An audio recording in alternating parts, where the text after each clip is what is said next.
লাল হায়নাটা জলে বাঘগুলোর কাছে গিয়ে গর্জন করে ওঠে। সাথে সাথেই নদীর পাড় থেকে বাকি হায়নাগুলো ডাকতে শুরু করে।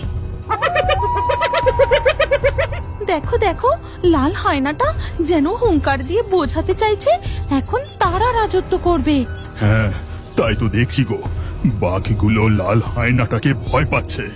এরপর দেখা যায় জলের বাঘগুলো নদীর পাড়ে উঠে গভীর জঙ্গলের দিকে চলে যায়। তারপরেই সাদা হায়নাগুলো নদীর জলে নেমে গা ডুবিয়ে দাঁড়িয়ে থাকে। গিন্নি, তাড়াতাড়ি বাড়ি ফিরে চলো, ধবলিকে নিয়ে এই জঙ্গলে থাকা আর ঠিক হবে না।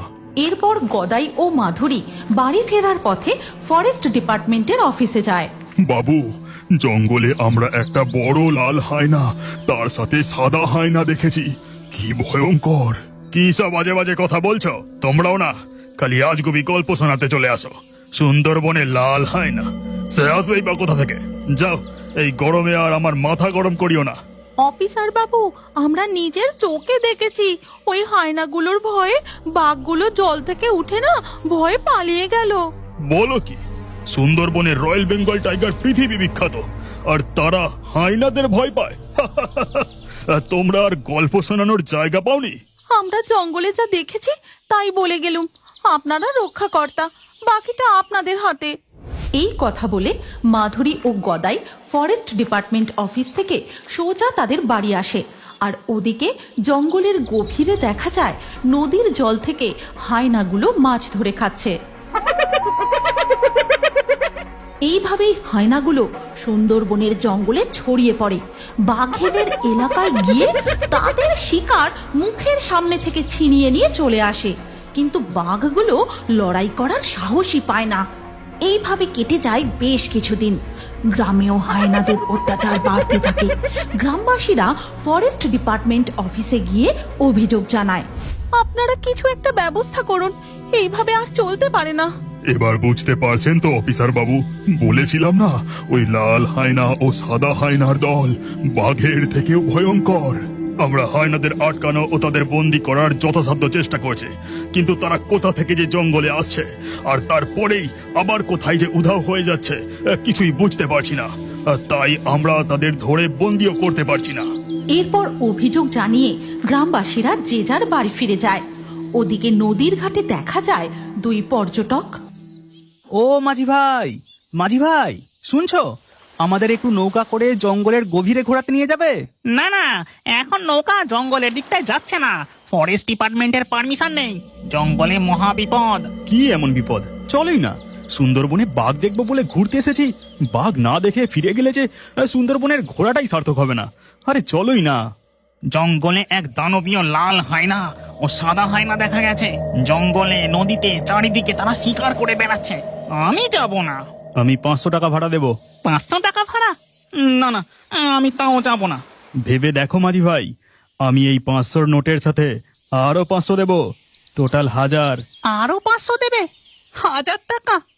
আচ্ছা ঠিক আছে, তাহলে নৌকায় উঠে বসো। এরপরেই গৌরব ও তার বন্ধু নৌকায় উঠে বসে। মাঝি তার নৌকা নদীপথে জঙ্গলের গভীরে নিয়ে যায়, কিন্তু তাদের চোখে কোনো বাঘ ধরা পড়ে না। মাঝি, আমাদের আরো ভিতরে নিয়ে চলো। কতক্ষণ হয়ে গেল, একটা বাঘ পর্যন্ত দেখতে পেলাম না। মাঝি নৌকা নিয়ে গভীর জঙ্গলের দিকে আরো এগোতে থাকে। এমন সময় হঠাৎ গৌরব বলে ওঠে, ওই তো নদীর পাড়ে বাঘ, কিন্তু ওরা ওইভাবে দৌড়ে পালাচ্ছে কেন? বাবু, আমি আপনাকে বলেছিলাম না, জঙ্গলে লাল হায়নার উৎপাত বেড়েছে। মনে হয় হায়নাতেই বাঘগুলোকে তাড়া করেছে। হ্যাঁ, ওই তো একটা সাদা হায়না বাঘগুলোর দিকে ছুটে যাচ্ছে। সাদা হায়নাটা তাড়া করতে করতে এক জায়গায় দাঁড়িয়ে পড়ে। এরপর সাদা হায়নাটা জঙ্গলের ভিতরে কোথায় যেন ঢুকে যায়। অবিশ্বাস্য দৃশ্য, সত্যি এমন ঘটনা দেখা বিরল। কিন্তু মাঝি ভাই, তুমি যে বললে জঙ্গলে লাল হায়না দেখা গেছে, কিন্তু কোথায় সেই লাল হায়না? লাল হায়না হলো তাদের দলের সর্দার। তার দেখা পাওয়া কি অত সোজা? ফরেস্ট ডিপার্টমেন্টের অফিসাররাও এদের ধরতে পারছে না। ধরতে গেলেই কোথায় যে উধাও হয়ে যায় কেউ জানে না। লাল হায়না আমাদের দেখতেই হবে, না হলে সুন্দরবন ঘোরাটা ঠিক সার্থক হবে না। মাঝি, তোমাকে আমরা আরো 500 টাকা দেব। তুমি নৌকা নিয়ে এখানেই নদীর পাড়ে দাঁড়িয়ে থাকবে। ঠিক আছে, আমরা জঙ্গলের ভিতরে দেখতে যাচ্ছি। আরো 500 টাকা দেবেন? ঠিক আছে, আমি এখানে দাঁড়াচ্ছি। কিন্তু সাবধান বাবুরা, ওই লাল হায়না কিন্তু বড়ই ভয়ঙ্কর। আরে আমাদের কিছু হবে না, যাবো আর কিছুক্ষণের মধ্যেই ফিরে আসবো। এই কথা বলে গৌরব ও তার বন্ধু জঙ্গলের গভীরের দিকে চলে যায়, কিন্তু তারা কোথাও কিছুই দেখতে পায় না। আরে এতটা পথ হেঁটে এলাম, কিন্তু লাল হায়নার দেখা পেলাম না, না সামনাসামনি কোনো বাঘের দেখা পেলাম। ধুর ধুর, চল আর একটু এগিয়ে গিয়ে দেখে আসি। গৌরব ও তার বন্ধু আরো বেশ কিছুটা জঙ্গলের গভীরে যেতেই তারা লক্ষ্য করে একটা গুহা। আরে এখানে যে একটা গুহাও রয়েছে। গৌরব, ওই দেখ, একটা সাদা হায়না গুহাটার দিকে যাচ্ছে। তারা দেখে সাদা হায়নাটা মুখে করে শিকার নিয়ে গুহার মধ্যে ঢুকে যায়। গৌরব, এবার ফিরে চল, আমার ভয় করছে। প্রীতম, ওই গুহাটার কাছে চল, উকি মেরে দেখবো ভেতরে ওই লাল হায়নাটা আছে নাকি। তোর সাহস তো কম নয়, চল না আমরা ফিরে যাই, মাঝি ভাই আমাদের জন্য অপেক্ষা করছে। আরে কিচ্ছু হবে না, লুকিয়ে লুকিয়ে উকি দিয়ে দেখবো। এরপর গৌরব আর প্রীতম গুহাটার দিকে এগিয়ে যায়। তারপর গুহার পাশে এক গাছের আড়ালে লুকিয়ে গুহার মধ্যে দেখতেই তারা দেখে গুহার ওপারে এক ভিন্ন রাজ্য। ওপারে গিয়ে হায়নাটা জোরে ডেকে ওঠে। হায়নাদের রাজ্যে দেখা যায় খরার কারণে চারিদিক শুকিয়ে মরুভূমির মতো হয়ে গেছে। পুকুর নদী সব শুকিয়ে গেছে, কোথাও এতটুকু জলের চিহ্ন নেই। ও, এই জন্যই ওই ভিন্ন রাজ্যের হায়নাগুলো জলের অভাবে এই গুহা দিয়ে সুন্দরবনের জঙ্গলে চলে আসছে, আর তারপর এই গুহা দিয়ে আবার ফিরে যাচ্ছে। তুই ঠিক বলেছিস, মনে হয় ওরা এবার কোনো বড় সড়ো পরিকল্পনা করছে।